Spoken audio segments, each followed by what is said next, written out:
Hello dear students, welcome back to your own channel Navsrijan dot independent learning. अभी हम लोग कक्षा 10 के बीजगणित के अंतर्गत दो चर वाले रैखिक समीकरण की पढ़ाई कर रहे हैं और इस चैप्टर में अभी तक दो वीडियो ऑलरेडी अपलोड हो चुका है। आशा है आप लोग उस वीडियो को देखे होंगे और आपको उससे बहुत सारे अपने चैप्टर से रिलेटेड आपको जानकारी प्राप्त हुआ होगा और आप दो चर वाले रैखिक समीकरण युग्म का बेसिक समझने में अपने आप को सफल पा रहे होंगे।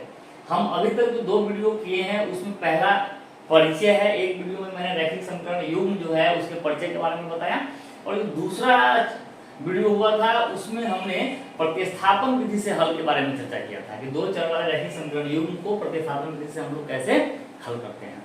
आज का जो हमारा वीडियो होगा हम लोग आज सीखेंगे विलोपन विधि से दो चर वाले रैखिक समीकरण को हम लोग कैसे हल करेंगे। विलोपन विधि जिसको हम लोग की दूसरे अर्थ में इसको बोलते हैं लुप्तीकरण भी कहते हैं,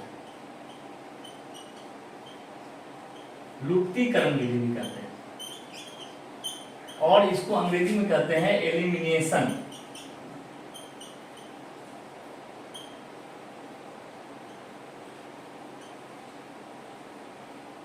एलिमिनेशन में तो आज हम लोग विलोपन विधि से हल करने के बारे में सीखेंगे और इस चैप्टर में अभी भी बहुत सारा कुछ अभी बाकी है। आप लोग बिल्कुल ही धैर्य बनाए रखें और आपको मैं यह निश्चित करना चाहूंगा कि हम टर्म बाय टर्म हर प्रकार के क्वेश्चंस और जितने भी सिलेबस में आपको जितने भी टॉपिक्स पढ़ने हैं उन सबको बारी बारी से लेते हुए हम चलेंगे ताकि आपको कोई प्रकार का दिक्कत ना हो। मैं बिल्कुल आसानी से इन सभी चीजों को कवर करते हुए चल रहा हूँ। आप देखेंगे जब ये चैप्टर पूरी तरह खत्म मैं कर दूंगा उसके बाद मैं उसके अभ्यास प्रश्न में भी जाऊंगा और अब आप अपने आप को काफी सहज पाएंगे। इसलिए आप बिल्कुल भी ये न सोचे कि मैं कहाँ से क्या पढ़ा रहा हूँ। हम इसी तरह से आपको ले चल रहे हैं ताकि आपको ये जो जर्नी है, आपको ये चैप्टर का जो पूरा शुरू से अंत तक का जो टॉपिक्स है वो आपको काफी आसान लगे। आपको ये न लगे कभी भी कि मुझे थोड़ा सा हार्ड लग रहा हो। तो हम अपने ढंग से इसको लेकर के चल रहे हैं। इसके बाद हमारा टॉपिक रहेगा दो चर वाले रैखिक समीकरण का मानक रूप क्या होता है और ग्राफीय विधि से हल उसका कैसे करते हैं, ये दोनों एक साथ पढ़ेंगे। इसके बाद की क्लास में हम लोग पढ़ेंगे व्यवहारिक समस्याओं को समीकरण के रूप में लिखना और उसका हल निकालना। हम लोग जो भाषाई समस्या होता है जैसे कि आप अपने बुक्स में देखे होंगे, एनसीईआरटी का बुक्स हो या फिर आप अगर भारतीय भवन का बुक्स देख रहे हो या आरडी शर्मा हो, तो उसमें कुछ व्यवहारिक समस्या जो भाषा के रूप में लिखा रहता है उससे भी हम लोग उसको समीकरण के रूप में बदलना सीखेंगे और फिर उसका हम लोग हल निकालेंगे। समीकरण मतलब दो चर वाले रैखिक समीकरण युग्म के रूप में लिखना भी सीखेंगे। काफी इजी वे में सिखाएंगे, आपको किसी भी प्रकार का कोई भी समस्या नहीं आएगा। तो हम लोग अभी आज शुरू करेंगे विलोपन विधि से दो चर वाले रैखिक समीकरण को हल करना।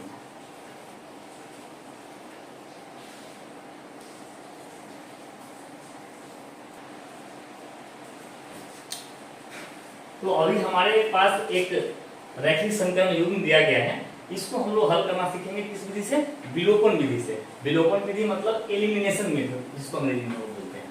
तो ये जो विधि है बेसिकली हम लोग इस विधि में क्या करते हैं कि दो चर है, ये जो समीकरण है ये कैसे है? दो चर वाला समीकरण है। तो दो चर में से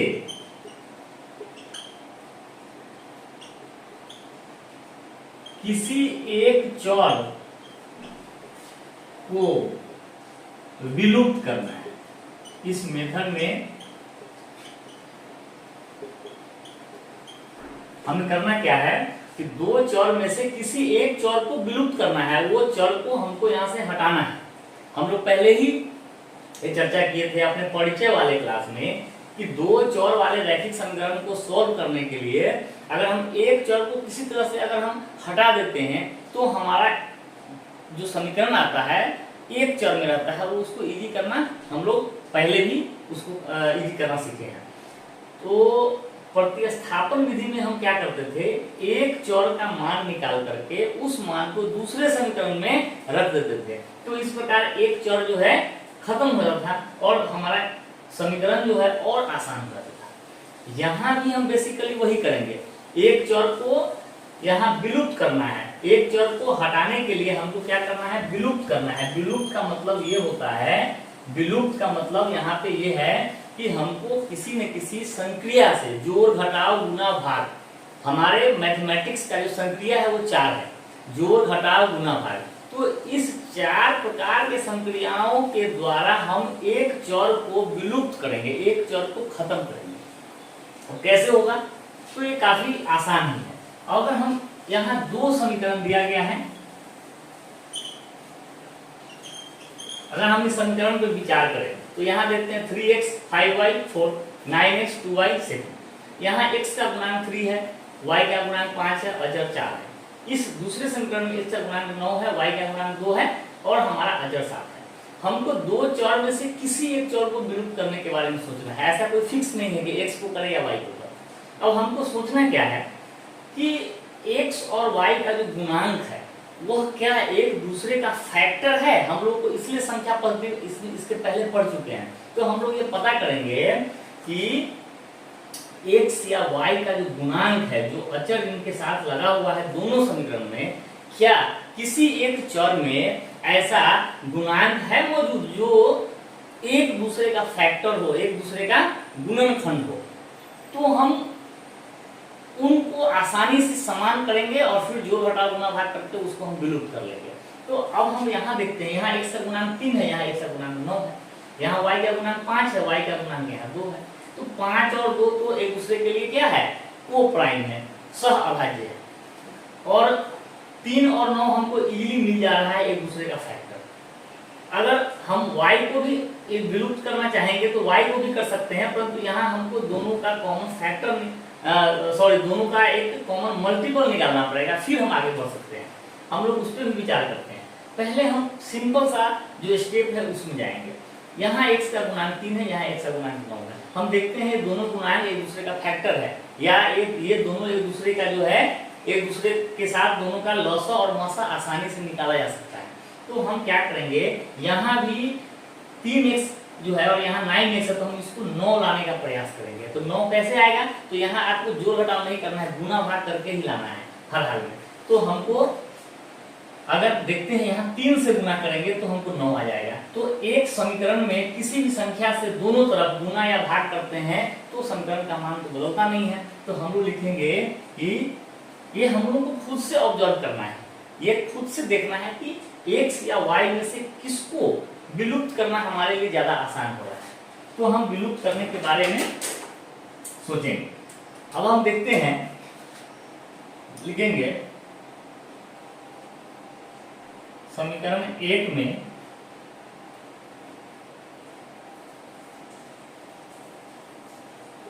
तीन से गुना करने, तो क्या पाते हैं? अगर हम समीकरण 1 को 3 से गुना करते हैं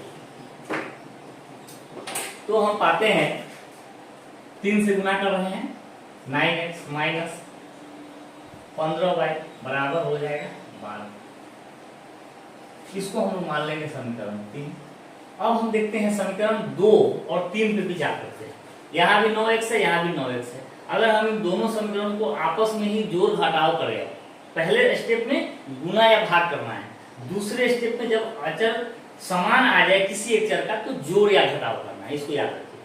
तो अब हम लोग देखते हैं यहाँ भी 9x है, यहाँ भी 9x है। अगर इन दोनों समीकरण को आपस में हम यहाँ भी प्लस का साइन है, यहाँ भी प्लस का साइन है, तो आपस में घटा दे तो हमारा ये जो x का टर्म है 9x विलुप्त हो जाएगा। तो हम लोग इसको यहाँ पे दूसरे समीकरण को यहाँ लिखेंगे 9x माइनस 2y बराबर हो गया 7। ये हमारा समीकरण 2 है।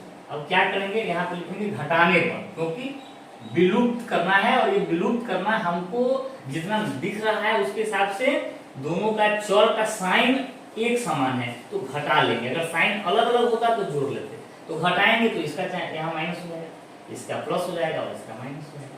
तो 9x से 9x कट गया। इसी को बोलते हैं विलुप्तीकरण। इसको एलिमिनेट कर दे रहे हैं, इसको खत्म कर दे रहे हैं हम। और यहाँ क्या आएगा, तो माइनस और प्लस से जोड़ घटाव सिंपल सा काम कर लेंगे। तो 13y बराबर ये 12 और 7 का ये प्लस है, ये माइनस हो गया, तो हो गया हमारा 5। क्या देखते हैं हम लोग, और y बराबर 5 बटा माइनस 13, इसको हम माइनस 5 बटा 13 कर सकते हैं।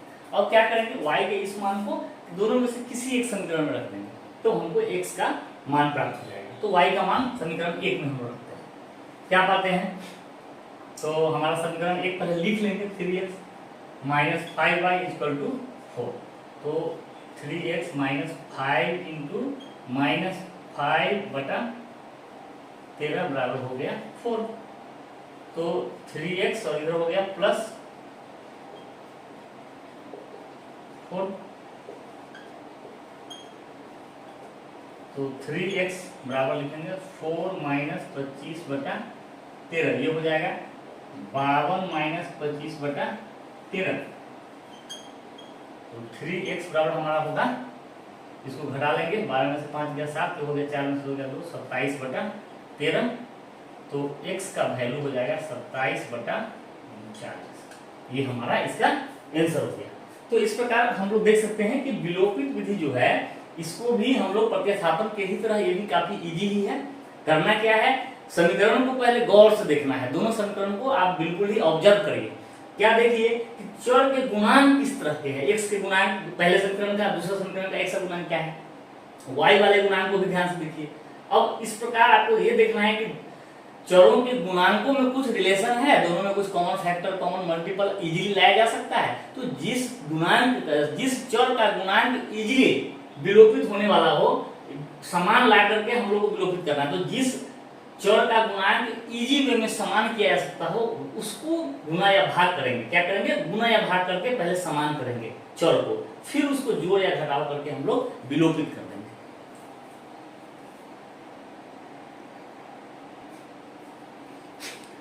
अब हम लोग विलोपन विधि से दो चर वाले रैखिक समीकरण युग्म को हल करने से संबंधित ये एक दूसरे उदाहरण पर विचार करते हैं। यहाँ देखिए 3a/2 5b/3 -2, a/3 + b/2 13/6। ये एक दो चर वाला रैखिक समीकरण है। इसमें चर क्या क्या है, तो a और b का प्रयोग किया गया। यहाँ भी a है, यहाँ भी b है। तो हम पहले ही ये कह चुके हैं कि कोई जरूरी नहीं है, चर का जो वैल्यू है हम लोग अंग्रेजी अक्षर के स्मॉल लेटर से कोई भी अंग्रेजी का जो वर्णमाला है उसमें से कोई भी अक्षर ले सकते हैं। तो x y z a b c p q r m n कुछ भी रह सकता है। तो इससे आपको किसी भी प्रकार का चिंता करने की जरूरत नहीं है। अब हम लोग को ये दो समीकरण दिया गया है, हम लोग इस समीकरण को भी विलोपन विधि से हम लोग हल करने का प्रयास करते हैं। हम लोग इसको समीकरण 1 ले लेते हैं, इसको समीकरण 2 ले लेते हैं। विलोपन विधि में जैसा कि हम लोगों ने पढ़ा, को करना क्या है, किसी एक चर का गुणांक समान करना है। किसी भी एक चर का a या b में से किसी एक का गुणांक को समान करना है, फिर उसको जोड़ या घटाव करके हम लोग विलोपित कर देंगे, लुप्त कर देंगे। तो अब हम पाते हैं यहाँ को ये जो गुणांक है यह पूर्णांक संख्या नहीं है। यहाँ पे मैं देख रहा हूं कि यह परिमेय संख्या है या भिन्न कह सकते हैं, और इसमें भी वही है। तो अब हम लोग इसको समान करने के लिए दो प्रकार से काम कर सकते हैं। पहला काम ये है, सबसे जो इजी है, थोड़ा सा लंबा है बट ये इजी होगा, सभी के लिए ये काफी इजी हो सकता है। क्या कि आप इस दोनों का लॉसर निकाल लो, लॉसर निकाल करके ये जो फ्रैक्शन पार्ट है उसको खत्म कर देंगे। ये एक मेथड है। तो हम लोग लिखेंगे क्या, समीकरण 1 को हल करने पर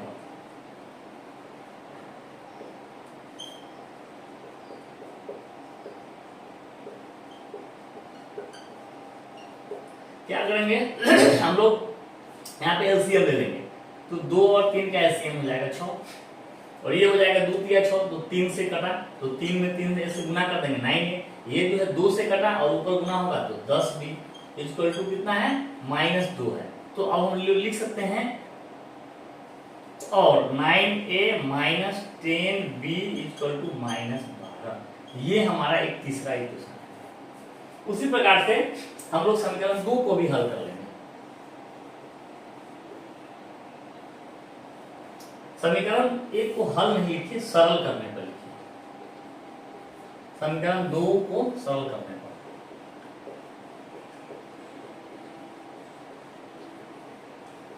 अब इसको भी सरल करेंगे तो लिख लीजिए पहले a/3 + b/2 = 13/6।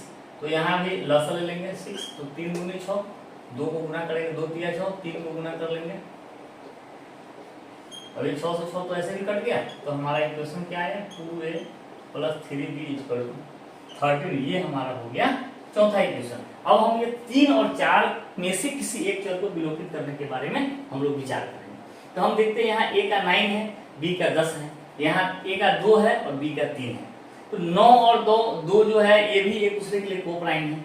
3 और 10 जो है दोनों कर मैं देख रहा हूँ कि ये कोप्राइम ही आ रहा है। किसी भी प्रकार का इजी कॉमन फैक्टर या कॉमन मल्टीपल हमारा इजी तो नहीं है। तो हम क्या करेंगे, 9 अगर हम सपोज करें b को हमको विलुप्त करना है तो 10 और 3 का क्या करेंगे हम लोग, एक 10 और 3 का लॉसन निकाल लेंगे या उसको कॉमन मल्टीपल उसका निकालेंगे। तो 10 और 3 का अगर हम लोग लॉसन निकालेंगे तो ये तो कॉमन फैक्टर है नहीं, तो सीधा हो जाएगा 10 गुने 3 अर्थात मेरा आ गया 30। अब हम लोग क्या करेंगे, इसको 30 लाएंगे और यहाँ भी b के गुणांक को 30 लाएंगे। कैसे, तो गुना करके। तो हमको लाना क्या है, 30 लाना है। तो हमारा यहाँ 10 है, लाना है 30, तो जाहिर सी बात है 3 से गुना करना पड़ेगा। तो हम लोग 3 से दोनों बगल गुना कर देंगे तो क्या हो जाएगा, 27a minus 30b equal to minus 36।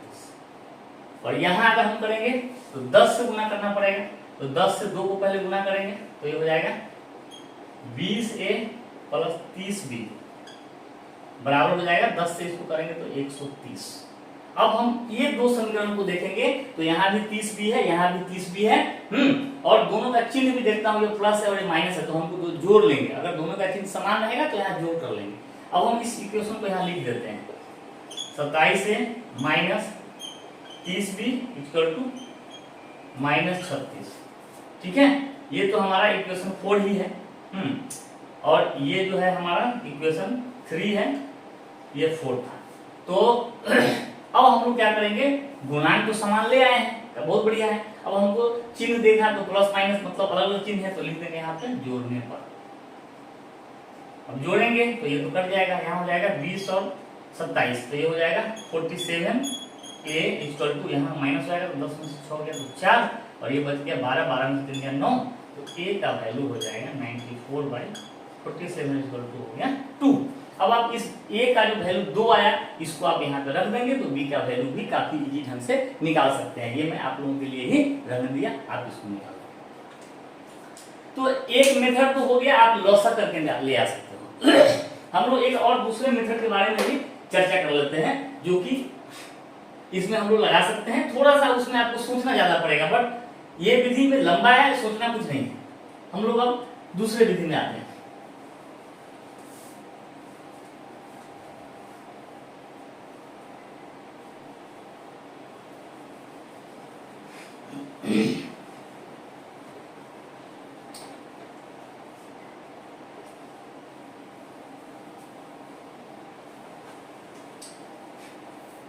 अब विलोपित विधि से हमको हल करना है। सपोज करें हमको b को काटना है, यहाँ 5/3 है, यहाँ 1/2 है, कॉमन तो कुछ आ नहीं रहा है। तो अब आप ध्यान दीजिए 1/2 है और हमको 5/3 लाना है। तो आप सपोज करिए कि हम बोलेंगे 2 में कितना से गुना करें, 2 में कितना से गुना करें कि 6 आ जाए। ठीक है, तो आप लोग क्या करेंगे, यहाँ पे मान लेंगे x है तो यहाँ हो जाएगा 6/2, अर्थात इसको 2 से भाग कर देना है। सिमिलरली आपको सोचना है, हमारे पास है 1/2, हमको लाना कितना है 5/3। तो 1/2 में 1/2 में कितना से गुना करें कि 5/3 चला है, आपको ये सोचना है। तो क्या करेंगे, ये यहाँ भाग में चला आएगा, x से गुना करते हैं तो x बराबर 5/3 भागा 1/2, तो 2 चला जाएगा ऊपर, 1 नीचे चला जाएगा। तो हमारे पास क्या जवाब आ रहा है 10/3। अब हमको करना क्या है, लसा वाले प्रोसेस में नहीं जाएंगे। ठीक है, हम यहाँ पे क्या करेंगे, b को विलोपित अगर करना चाहते हैं तो b का गुणांक 5/3 है और यहाँ 1/2 है। इस 1/2 को अगर 5/3 लाना चाहते हैं तो क्या करेंगे, 1/2 में कितना से गुना करेंगे 5/3 चलाए। अब हम लोग का इस प्रकार वैल्यू आएगा 10/3, अर्थात हमको दोनों में सॉरी इस इक्वेशन में 10/3 से गुना करेंगे। तो लिखेंगे इक्वेशन 2 में 10/3 से गुना करते हैं, तो कर देते हैं गुना। तो यहाँ है a/3 है, गुने कर देते हैं 10/3, प्लस यहाँ था b/2 और यहाँ कर देते हैं 10/3, और यहाँ भी हो जाएगा 13/6 और गुने 10/3। अब देखिए ये आ जाएगा कितना 10a/9 प्लस ये क्या हो जाएगा 5b/3 इक्वल टू 130/18। अब देखिए ये हमारा एक इक्वेशन 3 आ गया। अब देखिए 1 और 3 को विचार करिए, दोनों का गुणांक सेम है, यहाँ माइनस का चिन्ह है, यहाँ प्लस का चिन्ह है, मतलब हमको जोड़ लेना है। तो यहाँ पे इसको नीचे लिख दीजिए 3a/2 प्लस यहाँ पे लिख देंगे समीकरण 1 से 3a/2 minus 5b/3 equal to -2। इस टू का हम लोग इक्वेशन एक ही थे। अब हमको क्या देखना है, दोनों का चिन्ह समान है, जोड़ने पर तो ये तो कट गया, अब बचा क्या, तो 10a/9 plus 3a/2 equal to 130/18 -2। तो क्या आएगा, यहाँ पे लसर लेंगे तो 9 दूनी 18 और 2 से गुना हुआ तो 20 है, प्लस यहाँ 9 से भाग लगा तो 9 तिया 27 है इक्वल टू कितना होगा, यहाँ भी लसर लेंगे 18 130 - 36 तो हमको यहाँ हो गया 47a और ये जो 18 तो कट गया, बराबर यहाँ पे 10 में से 6 गया तो 4 और 12 में से 3 गया तो 9। तो a का वैल्यू 94/47 इक्वल टू 2। अब a का ये जो वैल्यू आ गया उसको आप यहाँ पे डाल दीजिए तो आपका ये मान b का निकल जाएगा। ठीक है, तो इसका हम लोग दो विलोपित विधि ही है दोनों, लेकिन अगर आपको इस तरह से सोच सकते हैं तो आप डायरेक्ट बनाइए, अगर आपको इस तरह से अनकंफर्टेबल लगता है आप सिंपल वे में इसका लसन निकाल करके भी आप इसको बना सकते हैं।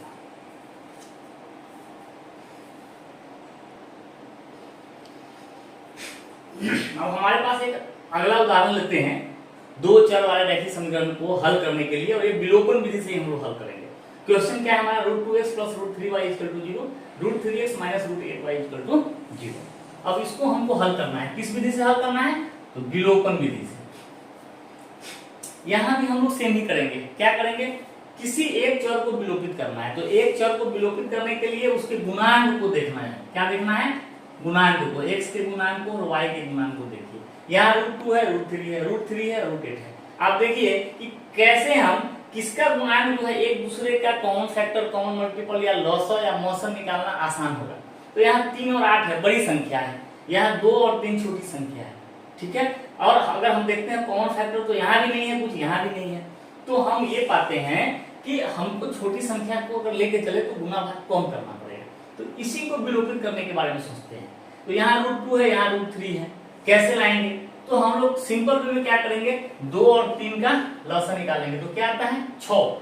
अब अगर हम यहाँ पे √3 से गुना करेंगे तो √6 आ जाएगा, और यहाँ 2 से गुना करेंगे तो √6 आ जाएगा।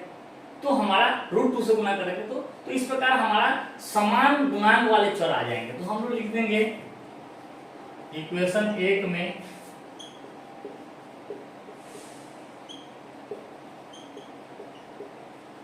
गुना करने पर क्या होगा, √6x प्लस ये हो जाएगा √3 से √3 तो 3y और यहाँ पे लिख सकते हैं गुना करने पर, तथा इक्वेशन 2 में √2 से गुना करने पर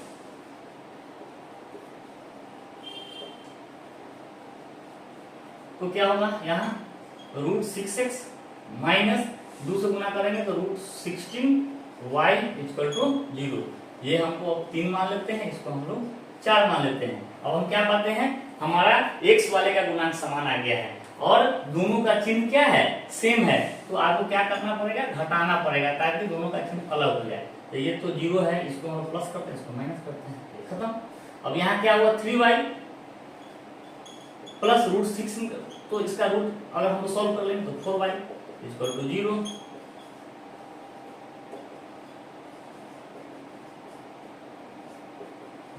तो y का वैल्यू आ गया। अब हम लोग y का वैल्यू यहाँ डालेंगे, ठीक है, लिखेंगे समीकरण 1 में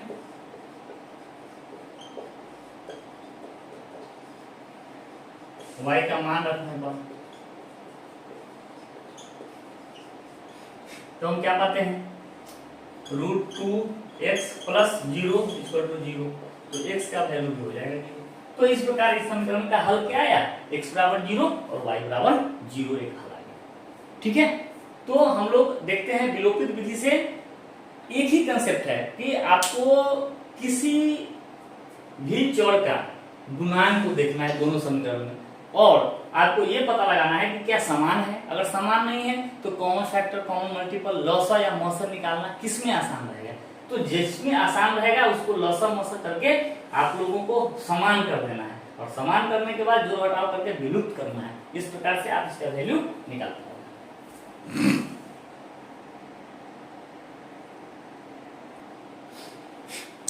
अब हम लोग एक क्वेश्चन पे विचार करते हैं। एक समीकरण युग्म दिया गया है 2x + 3y = 8, 4x + 6y = 7।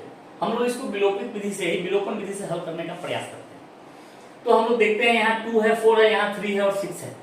तो मैं देखता हूँ 2 और 4 जो है दूसरे का तो कॉमन फैक्टर है, अर्थात अगर यहाँ 2 से गुणा करेंगे तो 1 समान आ जाएगा। या अगर हम 3 और 6 को देखते हैं, यहाँ भी 2 से गुणा करेंगे तो हमको 6 और 6 समान आ जाएगा, तो विलोपित कर पाएंगे। तो हम लोग लिखते हैं, अगर हम इसको 1 मान लेते हैं, इसको हम लोग 2 मान लेते हैं, तो लिखते हैं समीकरण 1 में 2 से गुणा कर देंगे,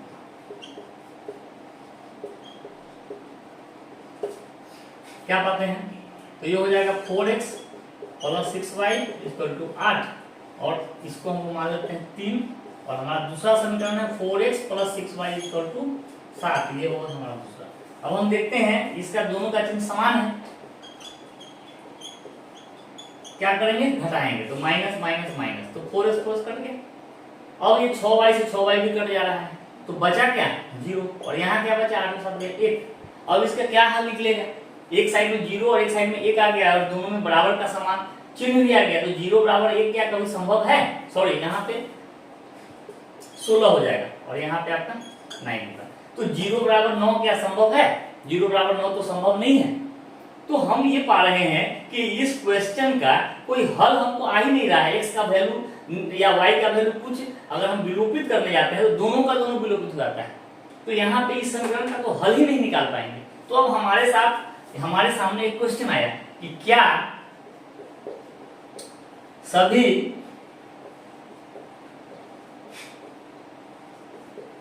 दो चर वाले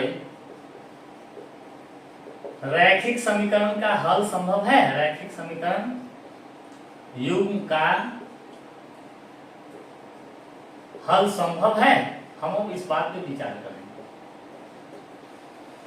हम क्या पा रहे हैं कि ये क्वेश्चन है, देखने में तो बिल्कुल ही ठीक लग रहा है, 2 चर है, रैखिक समीकरण भी है, परंतु इसका हल निकालने जा रहे हैं तो दोनों का दोनों विलोपित हो गया। अब इसका हल निकाले तो कैसे, तो हमारे सामने ये प्रश्न आया कि क्या सभी 2 चर वाले रैखिक समीकरण युग्म का हल संभव है, और अगर ऐसा हल संभव नहीं है तो किसमें हल संभव होगा और किस समीकरण युग्म का हल संभव नहीं होगा। अब हमको इस पे विचार करना है। आप इसके पहले का 3 उदाहरण हम आपको दिए हैं। क्या क्या उदाहरण दिए हैं, तो एक सवाल हमने लिखा था आपको तो इन सभी समीकरण का हल हमको मिल गया था, ठीक है, हमको इस सभी समीकरण का हल मिल गया था, लेकिन यहाँ जो मैं लिखा तो इसका हल नहीं मिल पा रहा है। अच्छा, हल क्यों नहीं मिल पा रहा है, तो हम देख रहे हैं कि जब हम विलोपित विधि से एक चर का गुणांक समान कर रहे हैं तो दूसरे चर का भी गुणांक समान हो जा रहा है, और इस प्रकार दोनों चर विलोपित हो जा रहा है। करना चाह रहे हैं एक को विलोपित और हो जा रहा है दोनों ही विलोपित। अब जब चर ही नहीं रहेगा तो वैल्यू तो नहीं निकलेगा। तो इस प्रकार हम क्या पा रहे हैं कि यहाँ जो गुणांक है x का गुणांक और इसका जो एक y का जो गुणांक है, हम देख रहे हैं ना कि ये दोनों का रेशियो सेम है, 2 4 3 6। देख रहे हैं ये दोनों का रेशियो क्या है, सेम हो रहा है, और इन सबों में रेशियो सेम नहीं भी था। इन सबों में रेशियो सेम, चर का जो गुणांक है उसका रेशियो सेम नहीं था। तो अब हम लोगों को विचार करना है कि 2 चर वाले रैखिक समीकरण युग्म का जो हल है कब निकलेगा कब नहीं निकलेगा, ये किस पे हम देख रहे हैं, चर के गुणांक जो है उसके बीच के संबंध पर निर्भर कर रहा है। हल हो रहा है या नहीं हो रहा है, तो ये किस पे निर्भर कर रहा है, चरों का जो गुणांक है उसका जो रेशियो है, ठीक है ना, चरों के गुणांकों के अनुपात के आधार पर यह साबित या निर्णय हो पा रहा है कि हल कब निकलेगा कब नहीं निकलेगा। अगर दोनों का अनुपात सेम है तो हल निकालने में समस्या आ रही है। तो अब हमारा जो अगला टॉपिक है ये होगा कि 2 चर वाले रैखिक समीकरण युग्म जो है इसका मानक रूप क्या है और इसका हल कब निकलेगा और इसका हल कब नहीं निकलेगा।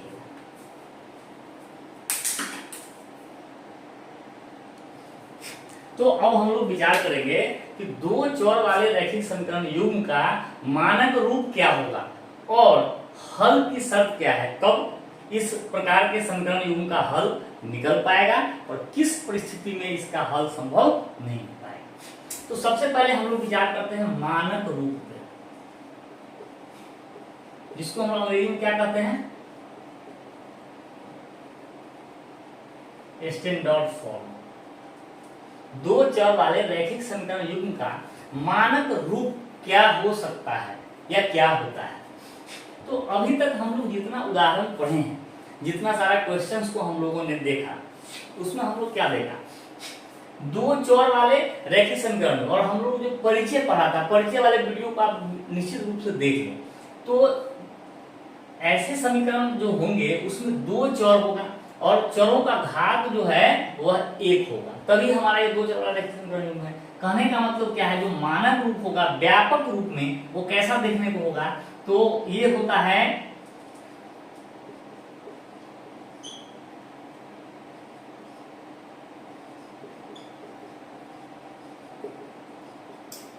अगर यहाँ x और y हम चर मान ले रहे हैं, ठीक है ना, तो दो चर वाले रैखिक समीकरण कैसे होते हैं, x और y दो चर होगा, x का कुछ गुणांक होगा, y का भी कुछ गुणांक होगा, और ये जो बराबर में 0, 2, 4 कुछ भी संख्या, कोई अचर कांस्टेंट वैल्यू होगा, एक अचर के बराबर होगा, या तो 0 हो या नहीं, सॉरी दूसरे टाइप में भी क्या होगा, x का कोई एक गुणांक होगा, y का गुणांक होगा और कोई एक वैल्यू के बराबर होगा, यह एक अचर मान होगा। तो इस प्रकार का फॉर्म अभी तक हम लोग जितना क्वेश्चन पढ़े हैं, हम लोगों ने देखा गया कि इस प्रकार का ही फॉर्म होता है दो चर वाले रैखिक समीकरण युग्म में। परंतु a, b, c और d, e, f पे भी हम विचार करेंगे। चर के बारे में तो हम लोगों ने विचार कर लिया था और चर के घात के बारे में विचार कर लिया। दो चर वाले रैखिक समीकरण, जैसा कि नाम से स्पष्ट है, चर दो होगा और घात एक होगा, परंतु जो गुणांक है उस पर भी हम लोग को विचार करना होगा। तो अभी तक हम लोग जितना उदाहरण पढ़े हैं, हम उसमें क्या देखा, हम उसमें देखा जैसे 3x plus 4y equal to 6, 2x minus 5y equal to 0, ये एक युग्म है। जैसे दूसरा युग्म लिखता हूँ a/2 माइनस 5 बराबर 6, 2a/3 प्लस 3b/4 बराबर 5, ये एक युग्म होगा। जैसे और हमें ये युग्म देखा √2x plus √3y equal to 0,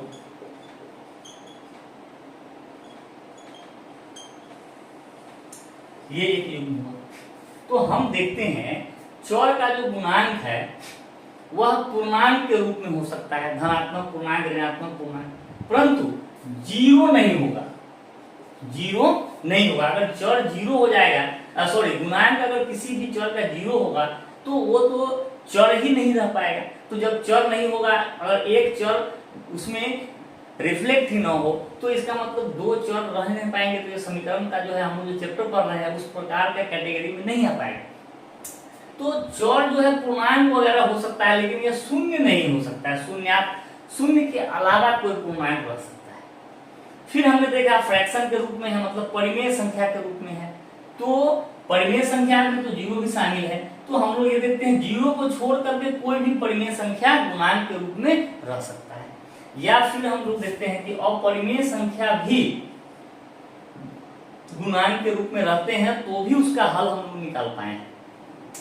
तो हम लोग देखते हैं परिमेय संख्या हो कैसा, नॉन जीरो, कैसी परिमेय संख्या हो, नॉन जीरो, जीरो के अलावा कोई भी परिमेय संख्या गुणांक के रूप में रह सकता है। या अपरिमेय संख्या रह सकता है। तो परिमेय भी रह सकता है, अपरिमेय भी रह सकता है गुणांक, बशर्ते नॉन जीरो परिमेय होना चाहिए, जीरो नहीं होना चाहिए।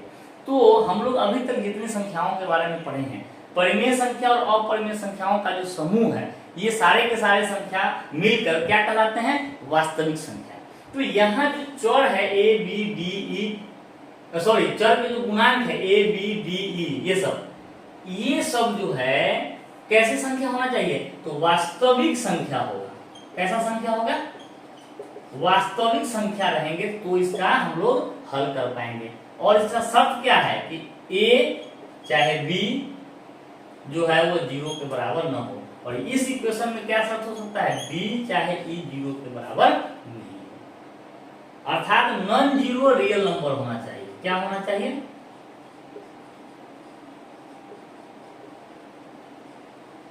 जीरो नंबर होना चाहिए। और ये जो अचर है यह 0 हो सकता है, इस अचर से हमें कोई समस्या नहीं है। हमें जो चर है उस चर का गुणांक के बारे में सोचना है, और ये जो चर का गुणांक है वो कैसा होना चाहिए, नॉन जीरो रियल नंबर होना चाहिए, अर्थात वास्तविक संख्या के समूह का कोई भी सदस्य हो 0 को छोड़कर। तो दो चर वाले रैखिक समीकरण युग्म का मानक रूप अगर हम बोले तो क्या क्या हो सकता है, तो हम लोग लिख सकते हैं, दूसरा समीकरण भी हो जाएगा। तो अगर हम लोग दो चर वाले रैखिक समीकरण के मानक रूप पे विचार करेंगे तो वह समीकरण देखने में किस तरह होगा, ax + by = c, या नहीं तो हम लोग यहाँ जो बराबर c है इस c को भी इधर ले आते हैं और हम लोग डायरेक्ट 0 लिखते हैं और सबको एक ही चिन्ह के साथ लिखते हैं। तो अचर है, अलग अलग सवाल में अचर का वैल्यू माइनस हो जाएगा, इससे कोई दिक्कत नहीं है। तो हम लोग क्या देखते हैं, दो चर वाला रैखिक समीकरण का जो मानक रूप होगा वो कैसा होगा, ax + by + c = 0, जहां ए बी सी ये सब क्या है, वास्तविक संख्या है, एवं ए और जो बी है वो 0 के बराबर नहीं होना चाहिए। क्यों, क्योंकि अगर ए और बी 0 हो जाएगा तो कोई एक चर जो है जो भी होगा 0 वो चर ही नहीं रह पाएगा, इसलिए चर के जो गुणांक के रूप में जो है संख्या वह 0 के बराबर नहीं हो, और बाकी ये सारे जो अचर हैं वो वास्तविक संख्या का ही सदस्य होगा।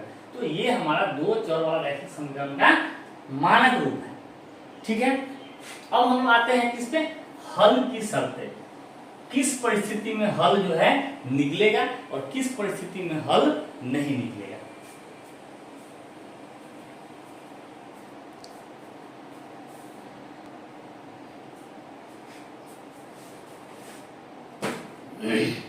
अभी हम लोग एक उदाहरण पर विचार किए थे, समीकरण रैखिक समीकरण युग्म पे 2x + 3y = 8 और 4x + 6y = 7। हम लोगों ने क्या किया था, इसके गुणांक यहाँ 2 है, यहाँ पे 4 है, तो हम लोग इसको बराबर करने के लिए 2 से गुणा किया था। तो क्या आया था, 4x + 6y = 16। और देखता हूँ दोनों का चिन्ह समान है तो हम लोग क्या करते हैं, घटाएंगे। तो घटाने के बाद क्या देखा, x और y दोनों ही कट जा रहा है, दोनों ही विलोपित हो जा रहा है, लुप्त हो जा रहा है। तो इस प्रकार यहाँ 0 बच रहा है और यहाँ पे -9 बच रहा है, जो कि एक असत्य कथन हो जा रहा है। 0 और -9 तो कोई बराबर नहीं हो सकता है। तो इस प्रकार हम पाते हैं कि इस समीकरण का जब चर ही नहीं रहा तो हम वैल्यू किसका निकालेंगे, तो इसका हल नहीं निकाल पा रहे हैं।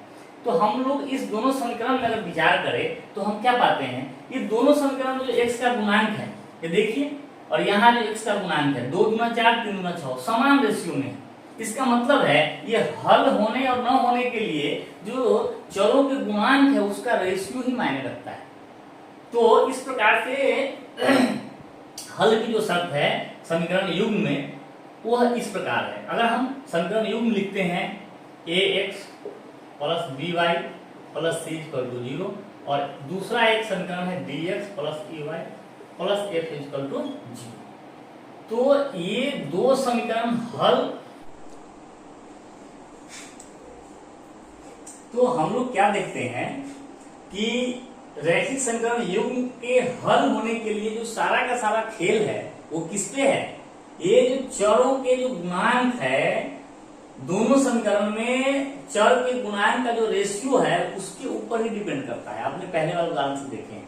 तो इस प्रकार हमारा 3 प्रकार का शर्त यहाँ पे आता है। पहला शर्त क्या है कि दोनों समीकरण के x के गुणांक का रेशियो और y का गुणांक का रेशियो ये अगर बराबर न हो, तो इस स्थिति में अगर यहाँ a और d का रेशियो और b और e का रेशियो बराबर नहीं होता है तो इस स्थिति में इसका एक अद्वितीय हल होता है, एक यूनिक हल होता है। अद्वितीय हल, इसी को हम लोग क्या बोलेंगे,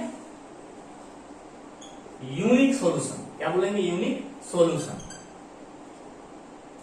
होता है। दूसरा एक शर्त है, अगर x के दोनों समीकरण के x के गुणांकों का रेशियो और y के गुणांक का रेशियो बराबर हो जाए।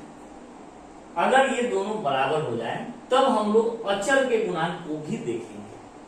अगर बराबर नहीं हो रहा है तो अचर में नहीं जाना है। अगर बराबर हो जा रहा है तो हम अचर के भी रेशियो को देखेंगे। और अगर ये तीनों ही बराबर हो जाए तब इसके जो हल होंगे यह अनंत हल निकलेंगे, अनंत हल निकलेंगे। और जो तीसरा कंडीशन है वो है कि अगर a बटा d और b बटा e बराबर हो, मतलब दोनों का गुणांक समान हो, परंतु यह अचर के गुणांक के बराबर नहीं है, तब इसके केस में इसका हल असंभव हो जाता है। मतलब कोई हल नहीं, हल असंभव, या क्या बोलेंगे? कोई हल नहीं। अब इन तीनों को मिलाकर के एक परिभाषा और भी इसका दिया गया है। क्या दिया गया है? जो अद्वितीय हल वाला है इसको हम लोग कहते हैं अविरोधी युग्म। क्या बोलते हैं? अविरोधी युग्म हो गया। और अगर अनंत हल आया तो हम लोग बोलते हैं आश्रित युग्म। और अगर कोई भी हल नहीं आया तो उसको बोलते हैं विरोधी। विरोध कर रहे हैं, स्टेटमेंट एक दूसरे का विरोध कर रहा है और यह विरोधी युग्म होगा। अब ये जो अविरोधी और जो आश्रित है, इन दोनों को हम लोग कैसा क्या नाम देते हैं? संगत है। ये दोनों एक दूसरे के संगत में है, संगत युग्म भी कर सकते हैं इन दोनों को एक साथ, जिसका अंग्रेजी होता है कॉन्सिस्टेंट सिस्टम। और जो विरोधी है इसको बोलते हैं इनकॉन्सिस्टेंट, अर्थात इसको बोलते हैं हिंदी में असंगत। असंगत। तो हम लोग देखते हैं दो चर वाले रैखिक समीकरण युग्म के हल को प्राप्त करने का ये तीन शर्त होता है। अगर a बटा d बराबर नहीं हो b बटे e के तो अद्वितीय हल निकलेंगे और इसको अविरोधी युग्म कहेंगे। अगर सभी का, अगर x का रेशियो, y का रेशियो और अचर का भी रेशियो बराबर हो जाए तब बोलेंगे इसको अनंत हल होने वाला होगा और यह आश्रित युग्म कहलाएगा। और अगर a बटा d और b बटा e के रेशियो बराबर है और c बटा f का रेशियो बराबर नहीं है तो उसका एक भी हल नहीं निकलेगा और इसको हम कहते हैं विरोधी युग्म। अब इन दोनों को ज्वाइंटली रूप से अविरोधी और आश्रित युग्म को संगत युग्म कहते हैं, कॉन्सिस्टेंट, और ये जो विरोधी युग्म है इसको हम लोग कहते हैं असंगत। तो आज के क्लास में हम विलोपित विधि पढ़े और रैखिक समीकरण युग्म का मानक रूप पढ़े और हल का शर्त पढ़े। अब ये हल का शर्त अभी खत्म नहीं हुआ है। अविरोधी युग्म क्यों है, कैसे उसका अद्वितीय हल होता है, आश्रित क्यों है, उसका अनंत हल कैसे होगा, विरोधी युग्म का कोई भी हल नहीं होगा, ये कैसे संभव है। तो इन सबों को समझने के लिए हमको अगला टॉपिक पढ़ना पड़ेगा, ग्राफीय विधि से समीकरण, रैखिक समीकरण युग्म का हल। हम लोग कल की क्लास में पढ़ेंगे कि ये दो चर वाले रैखिक समीकरण का ग्राफीय विधि से कैसे हल करते हैं। और ग्राफीय विधि से हल करने के बाद हम लोग आसानी से यह समझ सकने में काबिल हो जाएंगे कि कौन सा अद्वितीय होता है और अनंत कौन सा है, क्यों है, और वह विरोधी युग्म कैसे है। और ग्राफीय विधि से हल करने के पश्चात आपका इस चैप्टर का लगभग थ्योरी खत्म रहेगा और हम लोग बस एक टॉपिक पे चर्चा करेंगे और बचा हुआ रहेगा व्यवहारिक समस्याओं को समीकरण के रूप में लिखना और पुनः उसको हल करना। तो हम आप लोगों से एक बात ये कहना चाहेंगे कि जितना भी थ्योरी मैंने हर क्लास में, जितने सारे क्लास में मैंने चर्चा किया, आप सब उसको नोटबुक में नोट करें और उस थ्योरी को कम से कम 3-4 बार पढ़ लें। और जितने भी क्वेश्चंस आपके बुक में, जो भी बुक आप फॉलो कर रहे हैं, उसमें प्रतिस्थापन और विलोपन विधि से हल करने के जितने भी क्वेश्चंस है सबको आप हल करें और उसको बनाएं। मेरा आशा है कि आप उन सभी क्वेश्चंस को हल करने में संभव हो पाएंगे। तो हम लोग फिर मिलते हैं अगले क्लास में, तब तक के लिए अलविदा।